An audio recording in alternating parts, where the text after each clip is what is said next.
ஒருத்தன் பெட்டியை மாத்தி எடுத்துட்டு போலாம், செப்பலை மாத்தி போடலாம். ஆனா இங்கே ஒருத்தன் பொண்டாட்டியவே மாத்தி அழைச்சிட்டு போயிருக்கான். கல்யாணம் முடிச்சிட்டு பொண்டாட்டியை ஊருக்கு அழைச்சிட்டு போயிட்டு இருக்கப்ப இவங்கள மாதிரியே அங்க 2-3 ஜோடிங்க இருக்காங்க. அதுலயும் பொண்ணு மாப்பிள்ளைங்க ஒரே மாதிரி ட்ரெஸ் கோட்ல இருக்காங்க. முக்கியமா பொண்ணுங்க எல்லாரும் ஒரே மாதிரி ட்ரெஸ் கலர்ல முக்காடு போட்டுட்டு இருக்காங்க. இந்த மாதிரி சூழ்நிலையில ஸ்டேஷன் வந்து அவசரமா இறங்க புருஷங்காரன் பொண்டாட்டியை தொலைச்சிடுறான். தொலைச்சது மட்டும் இல்லாம வேற ஒருத்தன் பொண்டாட்டியை கூட்டிட்டு வந்துடுறான். எப்படி இவன் மாத்தி கூட்டிட்டு வந்தான், திரும்ப இவன் பொண்டாட்டி இவனுக்கு கிடைச்சாலா, அதுக்கப்புறம் இவன் கூட இருக்கிற பொண்ணுக்கு என்னாச்சுங்கிறதா இந்த லாபாட்டா லேடிஸ் படத்தோட ஓப்பனிங்ல இந்தியால ஒரு சின்ன கிராமத்தை காட்டுறாங்க. இந்த படம் முழுக்க முழுக்க 2001 நடக்கிற மாதிரி தான் இருக்கும். அங்க தீபக் குமாரிங்கிற ஜோடிக்கு கல்யாணம் முடிஞ்சு 2 நாளைக்கு அப்புறம் பொண்ணை மாப்பிள்ளை வீட்டுக்கு அனுப்புற சம்பிரதாயம் நடந்துகிட்டு இருக்கு. ஏற்கனவே பொண்ணு மாப்பிள்ளைய நிமிந்து கூட பார்க்க மாட்டேங்குது. இதுல அந்த மூஞ்சுக்கு முக்காடு வேற போட்டு விட்டுறாங்க. சுத்தமா எதுவும் தெரிய மாட்டேங்குது, வெறும் நிழல் மட்டும் தான் தெரியுது. அதுல இருக்கிற கேப்ல கீழே மட்டும் தான் பார்க்கலாம். கல்யாணம் முடிஞ்சு மாப்பிள்ளை வீட்டுல அவங்க எல்லாரும் ஏற்கனவே வீட்டுக்கு போயிட்டாங்க. இப்ப மாப்பிள்ளை பொண்ணு அழைச்சிக்கிட்டு அவன் ஊருக்கு கிளம்ப பஸ் ஏறின உடனே அவ அவ்வளவு தூரம் நகையை போட்டுட்டு வந்தா சேஃப் இல்லங்கிறதால அவ நகை எல்லாத்தையும் அவுத்து கொடுக்க சொல்லி அதை வாங்கி அவன் பத்திரமா வச்சுக்கிறான். பஸ்ல அங்க இருந்து கொஞ்சம் தூரம் போய் ஜங்ஷனே இல்லாத ஒரு இடத்துல ட்ரெயின் நிக்குது. அந்த ட்ரெயினுக்கு அடுத்து மாறுறாங்க. இவங்க ஏறின பெட்டியில ஒரே கிரௌடா இருக்கு. அதோட இவங்கள மாதிரியே 2-3 புது ஜோடிங்க உட்காந்துருக்காங்க. அந்த ஊர் சைட்ல எல்லாம் கல்யாணத்துக்கு அப்புறம் ஒரே ட்ரெஸ் கோடு தான் போல. பொண்ணு மாப்பிள்ளைன்னு எல்லாரும் ஒரே மாதிரி ட்ரெஸ்ஸிங்ல இருக்காங்க. அதுலயும் புது பொண்ணுங்களுக்கு முக்காடு கம்பல்சரி. அவங்களும் இவன மாதிரியே தான் அவங்க பொண்டாட்டிய மாப்பிள்ளை அவங்கவுங்க ஊருக்கு அழைச்சிட்டு போயிட்டு இருக்காங்க. கொஞ்ச நேரத்துல அந்த ஏரியால கூட்டம் குறைஞ்சோன்னே 2 பேரும் அந்த ஜோடிங்க குரூப்போடய உட்காந்துடுறாங்க. கொஞ்ச நேரம் கழிச்சு ஒரு ஸ்டேஷன்ல ட்ரெயின் நின்னோன்னா தீபக் ரெஸ்ட் ரூம் போக அந்த கேங்ல ஒரு ஜோடியும் அவங்க ஊர் வந்தோன்னா அந்த ஸ்டேஷன்ல இறங்கிடுது. இடம் காலியானோன்னா தீபக்கோட பொண்டாட்டி குமாரி ஜன்னல் பக்கம் போயிடுறா.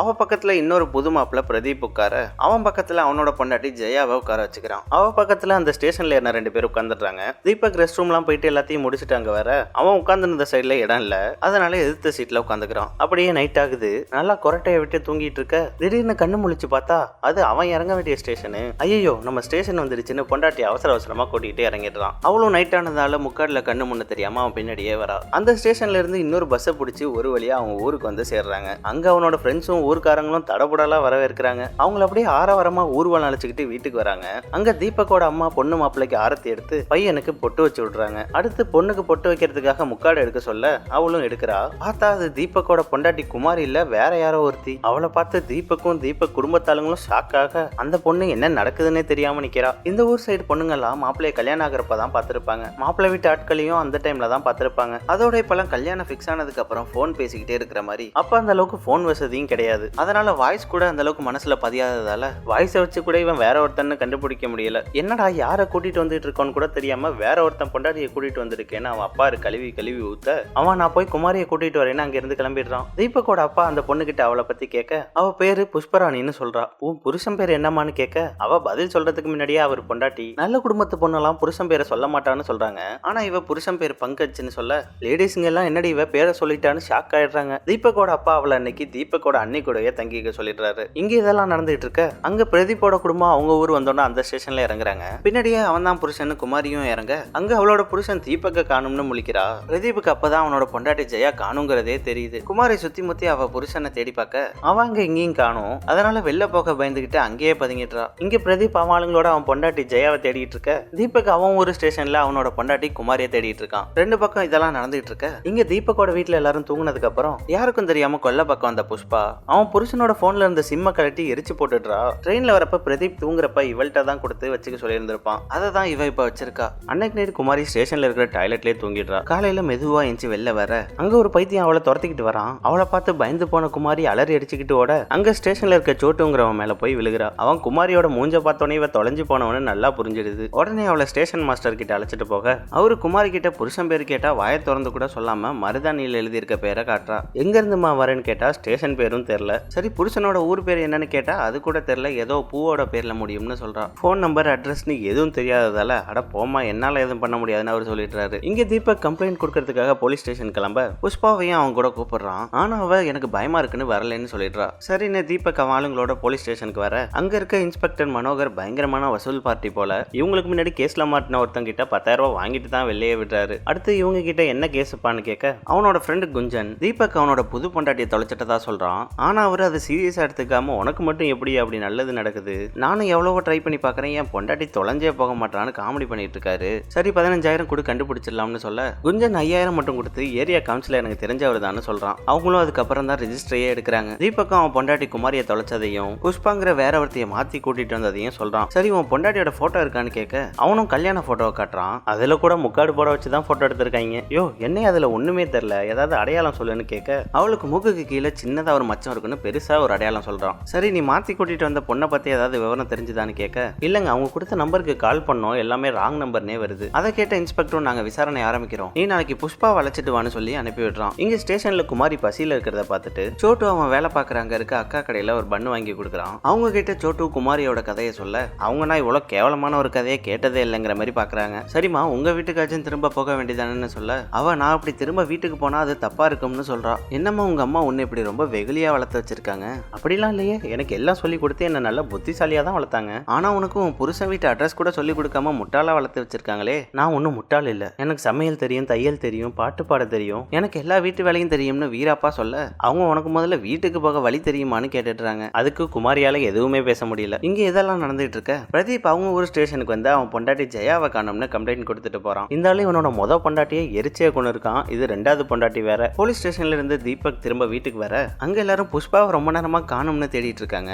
எல்லாரும் அவ எங்க போனாலும் பரபரப்பா இருக்க கொஞ்ச நேரத்துல அவளே திரும்ப வீட்டுக்கு வந்துடுறா. இவ்வளவு நேரம் எங்கம்மா போயிருந்த, எல்லாரும் உன்னை தேடிட்டு இருந்தோம்னு கேட்க அவ நான் கோயிலுக்கு போயிட்டு வந்தேன்னு சொல்றா. நான் அங்கேயும் வந்து உன்னை தேடி பார்த்தனே, அங்க ஆளை காணும்னு தீபக்கோட அப்பா கேட்க அவ நான் ஊருக்கு புதுசுங்கிறதால முக்காடு போட்டு போயிருந்தேன், அதனால நீங்க கவனிச்சிருக்க மாட்டீங்கன்னு சொல்றா. இந்த முக்காடால தான்ப்பா பல பிரச்சனை. சரின்னு அவ வந்துட்டதால எல்லாரும் அவங்கவுங்க வேலையை பார்க்க போக இவ மட்டும் உள்ள வந்து அவளோட ஹேண்ட்பேக்ல இருந்து அவ எடுத்துட்டு போயிருந்த அந்த வீட்டு ரேஷன் கார்டை எடுத்த இடத்துலயே வைக்கிறா. இதுக்கிடையில இந்த ஒரு ஸ்டேஷனுக்கு பிரதீப் ஒரு ஸ்டேஷன்ல இருந்து அவனோட பொண்டாட்டி ஜெயாவா காணும்னு ஃபேக்ஸ் வர அதை இப்ப தீபக் கொடுத்த கம்ப்ளைண்டோட வச்சு பாக்குறாரு. அதுல அவன் பொண்டாட்டி ஜெயாங்கிற பேரை தவிர ட்ரெயின் பேரு டைம்னு எல்லாமே ஒத்து போகுது. அதுல இன்ஸ்பெக்டருக்கு ஏதோ இடிக்குதுன்னு சந்தேகம் வர ஆரம்பிச்சிடுது. உடனே அந்த ஒரு இன்ஸ்பெக்டருக்கு கூப்பிட்டு இந்த கேஸை பத்தி கேட்க அப்பதான் ஜெயா 20 பவுன் கிட்ட நகை போட்டிருந்தது இந்த இன்ஸ்பெக்டருக்கு தெரிய வருது. இவன் வேற காசு பார்ட்டியாச்சா, 20 பவுன்னா சும்மா இருப்பானா? அதனால அந்த இன்ஸ்பெக்டர் கிட்ட ஜெயாவோட போட்டோ மட்டும் கிடைச்சா அனுப்பிவிட சொல்றான். அவரும் நானும் போட்டோ தான் கேட்டிருக்கேன், கிடைச்சா கண்டிப்பா அனுப்பி விடுறேன்னு சொல்றாரு. அன்னைக்கு நைட் ஆயிடுது, ஆனா குமாரியை தேடி இன்னும் யாருமே வரலையா. அதனால சோட்டு அவளை டீ கடைக்கார அக்கா வீட்லயே அன்னைக்கு தங்க வச்சிடுறான். இங்க தீபக்கோட வீட்டுல எல்லாரும் தூங்கிட்டு இருக்க புஷ்பா மட்டும் யாருக்கும் தெரியாம வெளில வந்து வாங்கிட்டு வந்த புது சிம்ம மொபைல்ல போட்டு ஆன் பண்றா. காலையில ரேஷன் கார்டு எடுத்துட்டு போயிருந்தால அது இந்த சிம் வாங்கறதுக்காக தான். அடுத்த நாள் ஆயிடுச்சு, இன்னும் யாரும் குமாரியை தேடி வரலையா, நாமளும் எவ்வளவு நாள் தான் ஓசியில சாப்பிடுறதுன்னு குமாரி அந்த அக்கா கடையில அவங்களுக்கு உதவியா சமோசாவே போட்டு கொடுக்க ஆரம்பிச்சிடுறா.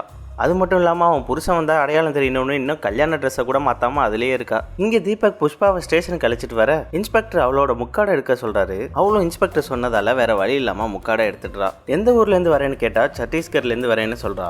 ஆனா இவ வந்த ட்ரெயின் ரூட்டுக்கும் சத்தீஸ்கருக்கும் எந்த சம்பந்தமுமே இல்ல. சரி உன் புருஷன் ஊர் பேர் என்னன்னு கேட்டா அவ ஊர் பேர் தெரியாதுன்னு சொல்றா. அப்ப அந்த ஊர்ல பிரதீப் அவன் பொண்டாட்டி ஜெயா காணா போயிருந்ததா கொடுத்த கம்ப்ளைண்ட்டை பார்க்க அதுல அவனோட பொண்டாட்டி ஜெயா கையில பச்சை குத்தி இருப்பான்னு அடையாளம் எழுதி இருக்கு. உடனே இன்ஸ்பெக்டர் இவளோட கையை காமிக்க சொல்லி பார்க்க இவளும் கையில பச்சை குத்தி இருக்கா. ஆனா சம்பந்தமே இல்லாம ஸ்ரேயான்னு பச்சை குத்தி இருக்கா. ஆமா உன் பேரு புஷ்பா தானே, யார் இந்த ஸ்ரேயான்னு கேட்க நான் சின்ன பொண்ணா இருக்கிறப்ப என் பாட்டி என்ன ஆசையா ஸ்ரேயான்னு தான் கூப்பிடுவாங்கன்னு சொல்றா. அதனால என்ன பண்றதுன்னு தெரியாம ஏட்டையாவை கூப்பிட்ட இன்ஸ்பெக்டர் இவ்வளவு போட்டோ எடுத்து எல்லா ஸ்டேஷனுக்கும் அனுப்பி விடுன்னு சொல்ல அவரும் போட்டோ எடுக்க வராரு. ஆனா இவ அதுக்கும் முக்காடு போட்டுக்கிட்டு போஸ்ட் கொடுக்குறா. இப்படி போஸ்ட் கொடுத்தா எப்படிமா போட்டோ எடுக்கிறதுன்னு கேட்க அவ எங்க வழக்கப்படி முக்காடு இல்லாம போட்டோ எடுக்க கூடாதுன்னு சொல்றா. ஏட்டையாவும் நம்ம ஃபோர்ஸ் பண்ண வேணாம் சார், ஏதாவது பிரச்சனை ஆயிட போகுதுன்னு சொல்ல இன்ஸ்பெக்டரும் வேற வழி இல்லாம கை நாட்டு மட்டும் வச்சுட்டு கிளம்ப சொல்லிடுறாரு. இருந்தாலும் ஜெயா புஷ்பாங்கிற பேர் குழப்பத்தை தவிர எல்லாமே கேஸ்ல ஒத்து போகுதுன்னு சந்தேகப்பட்ட இன்ஸ்பெக்டர் அவ அங்க இருந்து கிளம்புறப்ப ஜெயான்னு கூப்பிடுறாரு. அவளும் உடனே திரும்பி பார்த்துடுறா. இருந்தாலும் அப்படியே ஒன்னும் தெரியாத மாதிரி அங்க இருந்து போயிடுறா. ஆனா இன்ஸ்பெக்டருக்கு இவ தான் ஜெயான்னு நல்லாவே புரிஞ்சிருது. இருந்தாலும் அவ எதுக்காக இப்படி பண்ணிட்டு இருக்கான்னு மட்டும் அவருக்கு புரியவே இல்லை. புஷ்பான்னு சொல்லிட்டு இருக்க இவ தான் பிரதீப்போட பொண்டாட்டி ஜெயா. ஆனா இங்க இவ பேர் புஷ்பானும் புருஷன் பேர் பங்கஜ்னு சொல்லிட்டு சுத்திக்கிட்டு இருக்கா. அடுத்த நாள் எப்போதும் போல அக்காவும் குமாரியும் கடையை திறக்க அன்னைக்கு ஏதாவது புதுசா ட்ரை பண்ணி பார்ப்போமேன்னு குமாரி அவங்க அம்மா சொல்லி கொடுத்த ஒரு ஸ்வீட்டை செஞ்சு வியாபாரத்துக்கு வைக்கிறா. அதை அன்னைக்கு கடைக்கு வரவங்க ஒவ்வொருத்தரா சாப்பிட்டு பார்க்க எல்லாருக்கும் அந்த ஸ்வீட் ரொம்ப பிடிச்சி போயிடுது. எல்லாரும் அதை பாராட்ட ஆரம்பிச்சிடுறாங்க. இதெல்லாம் ஒரு சைடு போயிட்டு இருக்க இங்க இன்ஸ்பெக்டரும் ஏட்டையாவும் ஜெயா எதையோ மறைக்கிறான்னு அவளை ஃபாலோ பண்ண ஆரம்பிக்கிறாங்க. அவளும் யாருக்கும் தெரியாம ஒரு இடத்துக்கு வந்து அவளோட போன் எடுத்து யாருக்கோ கால் பண்றா. ஒரு சேட்டு கடையில வந்து நகையை அடகு வச்சு காசு வாங்குறா. பக்கத்துல இருக்கிற ப்ரௌசிங் சென்டருக்கு போறா.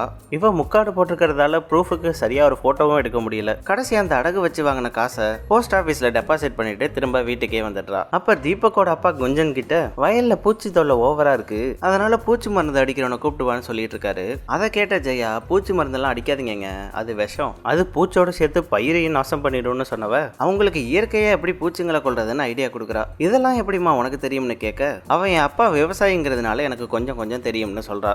அதுக்கப்புறம் தீபக்கோட அண்ணிக்கிட்ட கொஞ்ச நேரம் பேசிட்டு வீட்டுக்குள்ள வர அங்க அவங்க பையன் பப்ளு ஜெயாவோட போனை வச்சு விளையாண்டுட்டு இருக்கான். அதை பார்த்த ஜெயா பதறி போய் அவன் கிட்ட இருந்து போனை வாங்க இது யாரோடது எப்படி இங்க வந்துச்சுன்னு கேக்குறான். இவன் என்னோடதுதான்னு சொல்றா. அவன் அப்புறம் என் மெத்தைக்கு கீழே மறைச்சு வச்சிருந்தீங்கன்னு பதிலுக்கு கேட்கறான். என் அம்மாவும் சில்லற காசு என் அப்பாவோட போட்டோன்னு எல்லாத்தையும் இங்கே தான் மறைச்சு வச்சிருப்பாங்க. இரு நீங்களும் போனை மறைச்சு வச்சிருந்தீங்கன்னு அம்மா கிட்ட சொல்றேன்னு சொல்ல ஜெயா அவனை பிடிச்சி உட்கார வச்சு போனை கொடுத்து கேம் விளையாட வச்சு அமைதியாக்கிடுறா. நீ இதை யார்கிட்டையும் சொல்லாம இருந்தேன்னா உனக்கு அப்பப்ப விளையாட கொடுப்பேன்னு சொல்ல அவனும் பயங்கர குஷி ஆயிடுறான். அப்ப பப்ளு சொன்ன மாதிரி அண்ணியோட மெத்தைக்கு கீழே பார்க்க அங்க ஒரு பேப்பர்ல அவங்க புருஷனை வரைஞ்சு வச்சிருக்காங்க. இதை நீங்களா வரைஞ்சீங்கன்னு கேட்க ஆமான்னு சொல்றாங்க. வேற எதுவும் வரைஞ்சிருக்கீங்களான்னு கேக்குறா. என் புருஷன் வெளியில இருக்காருன்னு அவர் ஞாபகத்துல வரைஞ்சேன், மத்தபடி யார் இந்த வெட்டி வேலையெல்லாம் பாக்குறதுன்னு சொல்லிடுறா. இது ஒன்னும் வெட்டி வேலை இல்லக்கா, இது ஒரு தனித்திறமை, எல்லாத்துக்கும் கடவுள் இதை கொடுத்துட மாட்டாருன்னு சொல்லிட்டு போக அப்பதான் அவங்க ஜெயா சொன்னதை பத்தி யோசிக்கிறாங்க. அதுக்கப்புறம் ஜெயா வயலுக்கு வந்து குஞ்சன் கூட சேர்ந்து பூச்சை கொள்ற பொரியை செட் பண்ணிட்டு இருக்கா. இதை தூரத்துல இருந்து இன்ஸ்பெக்டரும் ஏட்டும் பாத்துட்டு இருக்காங்க. இவ ஹேமாங்கிற பேருக்கு 25,000 ரூபாய் மணி ஆர்டர் அனுப்பி இருக்கிறத கண்டுபிடிச்சிடுறாங்க.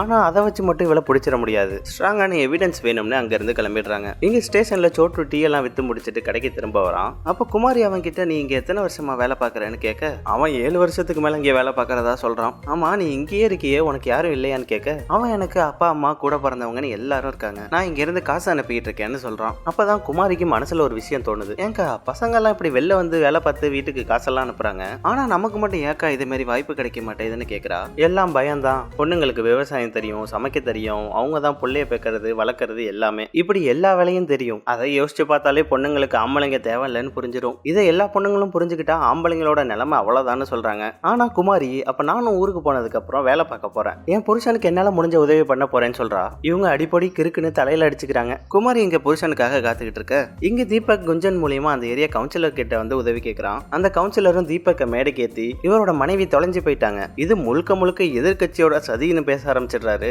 இவன் கிட்ட உதவி கேட்டு வந்ததுக்கு அவன் அவனோட வேலையை பார்த்துட்டான். அது மட்டும் இல்லாம தீபக்கோட மனைவி குமாரின்னு சொல்றதுக்கு பதிலா ஜோதியை நம்ம தான் கண்டுபிடிக்கணும்னு பேரை மாத்தி சொல்லிடுறாரு. தொண்டர்களும் உடனே நாங்க கண்டுபிடிக்கிறோம்னு கூச்சல் போட ஆரம்பிச்சிடுறாங்க. ஐயோ என் பொண்டாட்டி பேரு ஜோதி இல்லையா குமாரின்னு சொல்ல அவரு காதலியே வாங்காம அங்க இருந்து போயிடுறாரு. தீபக்கு அடுத்தது என்ன பண்றதுன்னே தெரியல. அன்னைக்கு நைட்டு தீபக்கோட வீட்டுல லேடிஸ் எல்லாரும் டின்னர் சாப்பிட்டு இருக்க ஜெயா மீன் குழம்பு சாப்பிட்டுட்டு தீபக்கோட அம்மா கிட்ட சூப்பரா இருக்குன்னு சொல்றா. சின்ன வயசுல என் அம்மாவும் இப்படிதான் செமையா செஞ்சு தருவாங்க, எனக்கு ரொம்ப பிடிக்கும். ஆனா தீபக்கும் அவன் அப்பாவும் தொடவே மாட்டாங்க, அதனால நான் அதை செய்யறதையே நிறுத்திட்டேன். ஏன் உங்களுக்கு பிடிச்சிருந்தா நீங்க செஞ்சு சாப்பிட வேண்டியதானே, என்னைக்குமா பொண்ணுங்க அவங்களுக்கு பிடிச்சதை செஞ்சு சாப்பிட்டுருக்கோம், எனக்கு என்ன பிடிக்கும்னு எனக்கு மறந்தே போச்சுன்னு சொல்றாங்க. இவங்களாம் ஏன் என்ன இப்படியே இருக்காங்கிற மாதிரி பாக்குறா. ஆனா அவகிட்ட எந்த பதிலும் இல்ல. அப்ப தீபக்கோட அண்ணி அன்னைக்கு வரைஞ்சதை ஜெயா கிட்ட காட்ட ரெண்டு பேரும் ஒரே கலகலப்பா பேசிக்கிறாங்க. அதை பார்த்த அந்த அண்ணியோட மாமியார் என்ன இன்னைக்கு அதிசயமா மருமக சிரிச்சுக்கிட்டு இருக்கா, பார்க்கவே ரொம்ப நல்லா இருக்கு, நம்ம குமாரியும் வந்தோடனே இவங்களும் இப்படிதான் ஒத்துமையா இருக்கணும்னு அவங்க மாமியார் கிட்ட சொல்லிட்டு இருக்காங்க. அதுக்கப்புறம் எல்லாம் சாப்பிட்டு முடிச்சுட்டு நைட்டு தூங்கிட்டு இருக்க நடுராத்திரி ஜெயா அவளோட துணிமணி எல்லாம் எடுத்துக்கிட்டு யாருக்கும் தெரியாம அங்க இருந்து கிளம்ப பாக்குறா. அப்ப கரெக்டா தீபக் குமாரி கிடைக்காத சோகத்துல ஹெவியா சரக்க போட்டு நெக்கு போதையில வீட்டுக்கு வரான். போதையில ஆளு நிதானம் இல்லாம தடுமாறி விழுக ஜெயா அவனை தாங்கி பிடிச்சு கொண்டு வந்து வீட்டுக்குள்ள படுக்க வைக்கிறா. அப்ப தீபக்கோட கையில அவங்களோட கல்யாண போட்டோவை பார்க்க நம்ம குமாரியை கண்டுபிடிச்சு கொடுத்துட்டு தான் இங்க இருந்து கிளம்புறோம்னு முடிவு பண்றா. அதனால திரும்ப பையெல்லாம் எடுத்துக்கிட்டு வீட்டுக்குள்ளேயே போயிடுறா. அடுத்த நாள் காலையில ஸ்டேஷனுக்கு ஜெயாவோட போட்டோ ஃபேக்ஸ் வருது. அதை பார்த்தோன்னு இன்ஸ்பெக்டருக்கு ஜெயா தான் புஷ்பாவை நடிச்சிட்டு இருக்காங்கிறதுக்கு ஸ்ட்ராங்கான எவிடன்ஸ் கிடைச்சிருது. உடனே தீபக்கோட வீட்டுக்கு வந்த போலீஸ்காரங்க ஜெயாவை தரன்னு இழுத்துட்டு கிளம்ப அந்த வீட்டுல உள்ளவங்களுக்கு என்னாச்சு ஏதாச்சுன்னு ஒண்ணுமே புரியல. என்னாச்சு சார் என்ன பிரச்சனைன்னு தீபக் கேட்க இவ புஷ்பா இல்ல இவ தான் பிரதீப்போட பொண்டாட்டி ஜெயான்னு சொல்றாரு. அதை கேட்டு தீபக்கும் அவங்க குடும்பத்தாளுங்களும் ஷாக் ஆயிடுறாங்க. அது மட்டும் இல்லாம அவகிட்ட போன் இருக்கிறது அவங்களுக்கு தெரிய வர அப்புறம் ஏமா இவ்வளவு நாள் வீட்டுக்கு கால் பண்ணாம இருந்தேன்னு தீபக் திட்ட ஆரம்பிச்சிடுறான். இதுக்கே ஷாக் ஆனா எப்படி, இவ ஊரு பேருன்னு சொன்ன எல்லாமே புருடாதான் அப்படின்னு இவ ஒரு திருடின்னு திருடி பட்டம் கட்டிடுறாங்க. நான் திருடி இல்லைன்னு ஜெயா கதறா. அப்ப சேட்டு கடையில அடகு வச்சது, போஸ்ட் ஆபீஸ்ல இருந்து ஹேமாங்கிறவளுக்கு காசு அனுப்புனது, அதெல்லாம் என்ன கதைன்னு இன்ஸ்பெக்டர் கேட்க ஜெயாவால அதுக்கு பதில் சொல்ல முடியல. இது எல்லாத்தையும் கேட்ட தீபக் இன்ஸ்பெக்டர் சொல்லதெல்லாம் உண்மைதான் போலன்னு ஜெயாவை தப்பா நினைச்சிடுறான். அவங்களும் ஜெயாவை அரெஸ்ட் பண்ணிட்டு வந்து ஸ்டேஷன்ல தள்ளிடுறாங்க. ஜெயாவும் என்ன விட்டுருங்க, என் நகையெல்லாம் கூட எடுத்துக்கோங்கன்னு கெஞ்சிரா. இருந்தாலும் இன்ஸ்பெக்டர் அதை கொஞ்சம் கூட காதுல வாங்காம இவ புருஷன் பிரதீப் ஊரோட இன்ஸ்பெக்டருக்கு கால் பண்ணி இவளை அரெஸ்ட் பண்ண மேட்டரை சொல்லிடுறாரு. இங்க இதெல்லாம் நடந்துட்டு இருக்கப்ப தீபக் வீட்டுக்கு வந்த குஞ்சன் புஷ்பா எங்கடான்னு கேட்க அப்பதான் அவங்கிட்ட அவ புஷ்பா இல்லடா ஜெயான்னு தீபக் நடந்தது எல்லாத்தையும் சொல்றான். அப்படின்னா அவ எதுக்குடா குமாரியை கண்டுபிடிக்க நினைக்கணும்னு கேட்க இவன் என்ன புதுசா ஏதோ சொல்றான்னு இவங்களுக்கு குஞ்சன் என்ன சொல்றானே புரியல. அப்பதான் குஞ்சன் குமாரியை காணவில்லைன்னு போட்டிருக்க ஒரு நோட்டீஸா காட்டுறான். ஜெயா தான் தீபக்கோட அண்ணி கிட்ட குமாரியை பார்த்ததை வச்சு வரைஞ்சு கொடுக்க சொல்லி அதை குஞ்சன் கிட்ட கொடுத்து பிரிண்ட் அடிச்சுட்டு வர சொல்லி இருந்திருக்கா. அதை பார்த்தவங்களுக்கு என்ன நடக்குதுன்னு ஒண்ணுமே புரியல. ஆனா ஜெயா ஏதோ நல்லதுதான் பண்ணிருக்கான்னு மட்டும் புரியுது. இந்த நோட்டீஸ் குமாரி இருக்கிற ஸ்டேஷன் வரையும் போக அதை பார்த்த அக்கா கடையோட ரெகுலர் கஸ்டமர் அந்த நோட்டீஸ் அக்கா கடைக்கு எடுத்துட்டு வராரு. அந்த நோட்டீஸ்ல இருக்க போட்டோவை அவங்க கிட்ட காமிச்சு அதில் எழுதி இருக்கிறத படிக்க அப்பதான் அங்க இருந்த குமாரிக்கு உயிரே வருது. ஒரு வழியா என் புருஷன் என்ன கண்டுபிடிச்சிட்டாருன்னு குமாரி குதிக்க ஆரம்பிச்சிடுறா. இந்த விஷயத்தை கேட்டு அவளை விட அக்காவுக்கும் சோட்டுக்கும் பயங்கர சந்தோஷமாயிடுது. உடனே ஸ்டேஷன் மாஸ்டர் கிட்ட இந்த விஷயத்த சொல்லி நோட்டீஸ்ல போட்டிருக்க நம்பருக்கு கால் பண்ண சொல்றாங்க. அவரும் கால் பண்றாரு, ரிங் போகுது. ஆனா யாரும் அட்டென்ட் பண்ண மாட்டாங்க. நோட்டீஸ்ல ஜெயா அவளோட போன் நம்பர் கொடுத்திருந்தா, ஆனா அவளோட போன் தான் இப்ப ஸ்டேஷன்ல மாட்டிக்கிச்சே. சரி, அதான் ஊரை கண்டுபிடிச்சிட்டோம்ல, நேர்லயே போயிட வேண்டியதாம்னு யோசிக்க கரெக்டா அந்த ஊர் வழியா போற ட்ரெயினும் ஜங்ஷன்ல நிக்குது. அதுல குமாரிய கிளம்ப சொல்ல டீ கடை அக்காவையும் சோட்டுவையும் கட்டி பிடிச்சு நன்றி சொல்லிட்டு அங்க இருந்து கிளம்புறா. அவளை நல்லபடியா அனுப்பி வச்சதுல அவங்களுக்கு அவ்வளோ சந்தோஷம். இங்க ஸ்டேஷனுக்கு வந்த தீபக்கும் ஆளுங்களும் அந்த நோட்டீஸை காட்டுறாங்க. அப்பதான் ஒரு பிளாஷ்பேக் போகுது. ஜெயா ஃபர்ஸ்ட் கிளாஸ்ல ஸ்கூல் முடிச்சதுக்கு அப்புறம் இயற்கை விவசாயம் படிக்கணும்னு ஆசைப்பட்டிருக்கா. ஆனா அவங்க அம்மா, நீ படிக்க போயிட்டா உன் புருஷனுக்கு யாரு ஆக்கி போடுறது, உன் கல்யாணத்துக்காக நம்ம நிலத்தெல்லாம் வித்திருக்கன்னு சொல்றாங்க. இருந்தாலும் இவ எவ்வளவோ கெஞ்சி பார்க்க அவங்க, நீ ஒழுங்கா கல்யாணம் பண்ணிக்கலாம்னா என் கருமாதியை தான் பார்க்கணும்னு சென்டிமெண்டா போட்டு தாக்கிடுறாங்க. அதனாலதான் இவ வேற வழி இல்லாம இந்த கல்யாணத்தை பண்ணியிருந்திருக்கா. அது மட்டும் இல்லாம இவ கல்யாணம் பண்ண பிரதீப் அவனோட முதல் பொண்டாட்டிய கொன்னு இருக்கான். வரதட்சணையில 10,000 கம்மியா இருக்குன்னு அவங்க அம்மாவை அசிங்கப்படுத்திருக்கான். அப்புறம் எப்படி அவங்க கூட காலம் பூரா வாழ்றதுன்னு நான் யோசிச்சுட்டு இருக்கப்பதான் தீபக் மூலியமா எனக்கு இந்த மாதிரி ஒரு வாய்ப்பு கிடைச்சது. அதை நான் பயன்படுத்திக்கிட்டேன். இப்படி பண்ணது தப்பு தான், ஆனா எனக்கு வேற வழி தெரியல. அதோட போலீஸ் ஜெயா பணம் அனுப்பியிருந்ததா சொன்ன ஹேமா வேற யாரும் இல்ல, இவளோட தங்கச்சி தான். அதுவும் இவ காலேஜுக்கு ஃபீஸ் கட்டுறதுக்காக தான் அனுப்பியிருக்கா. அடுத்த வாரம் காலேஜ் சேர்ற வரையும் ஒரு அடைக்கலம் வேணும்னு இந்த சூழ்நிலையை பயன்படுத்தி இங்க தங்கி இருந்திருக்கா. தீபக் குமாரியை நினைச்சு ரொம்ப ஃபீல் பண்ணதால, சரி இவ்வளவு நாள் நமக்காக இங்க தங்கிட்டோமே, இருந்து குமாரியை கண்டுபிடிச்சு கொடுத்துட்டு போலாம்னு இந்த போஸ்டர் அடிச்சேன்னு சொல்லிட்டு இருக்கா. அப்பதான் அவளுக்கு போஸ்டர்ல அவளோட நம்பர் தான் கொடுத்திருக்கோம்னு ஞாபகம் வருது. உடனே இன்ஸ்பெக்டர் கிட்ட போனை கேட்டு வாங்கி பார்க்க அதுல 12 மிஸ்டு கால் வந்திருக்கு. அந்த நம்பருக்கு கால் பண்ணி கேட்க அவளை ட்ரெயின்ல ஏத்தி விட்டுட்டோம், இந்த ஊருக்கு தான் வந்துகிட்டு இருக்கிறதா சொல்றாங்க. அதை கேட்ட தீபக் உடனே குமாரியை தேடி ஸ்டேஷனுக்கு கிளம்ப பின்னாடியே இன்ஸ்பெக்டர் சொல்லியிருந்ததால பிரதீப் அங்க ஸ்டேஷனுக்கு வரான். இன்ஸ்பெக்டர் பிரதீப் கிட்ட நான் என்ன எந்த கேஸும் போடலன்னு சொல்ல பிரதீப்பும் அவரு சொல்றதை புரிஞ்சுக்கிட்டு அவர்கிட்ட காசை தூக்கி வீசுறான். போலீஸ் ஜெயா உள்ள இருந்து அழைச்சிட்டு வராங்க. இவன் அவங்க முன்னாடியே ஜெயாவை செவிலே அரைஞ்சிடுறான். இன்ஸ்பெக்டர் பிரதீப் கிட்ட ஜெயாவோட நகையை கொடுக்க அதை வாங்கிட்டு ஜெயாவையும் அழைச்சிக்கிட்டு அங்க இருந்து கிளம்புறான். உடனே இன்ஸ்பெக்டர் அவங்களை நிக்க சொல்லி, ஜெயா காண போனாங்க, நீங்க கேஸ் கொடுத்தீங்க, அதை கண்டுபிடிச்சு கொடுத்துட்டேன், அந்த கேஸ் முடிஞ்சிருச்சு. ஆனா இப்ப அவங்களுக்கு உங்க கூட வரத்துக்கு விருப்பம் இல்ல, அவங்கள நீங்க ஃபோர்ஸ் பண்றது தப்பு. அதோட நீங்க வரதட்சணை வாங்கிருக்கீங்க, அவங்கள அடிச்சிருக்கீங்க, மிரட்டி இருக்கீங்க, இதுக்காகவே உன் மேல கேஸ் போடலான்னு அவனை மிரட்ட ஆரம்பிச்சிடுறாரு. இன்ஸ்பெக்டருக்கு திடீர்னு நல்ல மனசு வந்துருச்சு போல. இப்போ உனக்கு ரெண்டே ஆப்ஷன் தான், ஒன்னு ஜெயிலுக்கு போறியா இல்ல அவங்கள தொல்லை பண்ணாம விட்டுட்டு போறியான்னு கேட்க பிரதீப்பும் நமக்கு ஏண்டா வம்புன்னு பயந்து போய் அங்க இருந்து கிளம்பிடுறான். போறப்ப அவன்கிட்ட கொடுத்த ஜெயாவோட நகையும் வாங்கிக்கிட்டு அவன்கிட்ட வாங்கின காசையும் இன்ஸ்பெக்டர் கொடுக்காம அவன் அங்கிருந்து துரத்தி விட்டுறாரு. எப்படியோ நம்மள இன்ஸ்பெக்டர் இவங்கிட்ட இருந்து தப்பிக்க வச்சுட்டாருன்னு ஜெயா அந்த நகையை அவரையே வச்சுக்க சொல்றா. ஆனா அவரு, இந்த நகை எனக்கு வேணாம், நீயே வச்சுக்கமா, நல்லா படின்னு சொல்லி ஜெயாவை அங்க இருந்து கிளம்ப சொல்லிடுறாரு. அவளும் சந்தோஷமா பிரதீப் கட்டின தாலியை கழட்டி இதை அவங்கிட்டயே கொடுத்துருங்கன்னு சொல்லிட்டு அங்க இருந்து கிளம்புறா. இங்க ஸ்டேஷனுக்கு வந்த தீபக் குமாரியை சுத்தி முத்தி தேட கூட்டத்துக்குள்ள இருந்து தீபக்னு ஒரு குரல் மட்டும் கேக்குது. அப்பதான் தீபக் குமாரியா பாக்குறான். ஒரு வழியா தீபக்கும் குமாரியும் ஒண்ணு சேர்ந்துடுறாங்க. இந்த விஷயம் டீ கடை அக்காவுக்கு தெரிய வர அவங்க கூட இருந்தவங்க எல்லாரும் பயங்கர சந்தோஷமாயிடுறாங்க. எல்லாம் முடிஞ்சதுக்கு அப்புறம் ஜெயா அங்க இருந்து படிக்கிறதுக்காக கிளம்ப தீபக்கோட அண்ணி ஜெயாவை வரைஞ்ச படத்தை ஜெயா கிட்ட கொடுக்குறாங்க. ஜெயாவும் தீபக்கோட அப்பா அம்மா கிட்ட ஆசீர்வாதம் வாங்கிட்டு கிளம்ப குமாரியும் ஜெயா பண்ண உதவிக்காக அவளுக்கு நன்றி சொல்லி அவளை கட்டி பிடிச்சி வழி அனுப்பி வைக்கிறா. அப்படி இந்த படமும் முடியுது. இந்த படம் எப்படி இருந்துச்சுங்கிறத கமெண்ட்ஸ்ல சொல்லுங்க. அப்படியே வீடியோ பிடிச்சிருந்தா லைக்கை போட்டுட்டு சேனலுக்கும் சப்ஸ்கிரைப் பண்ணிடுங்க.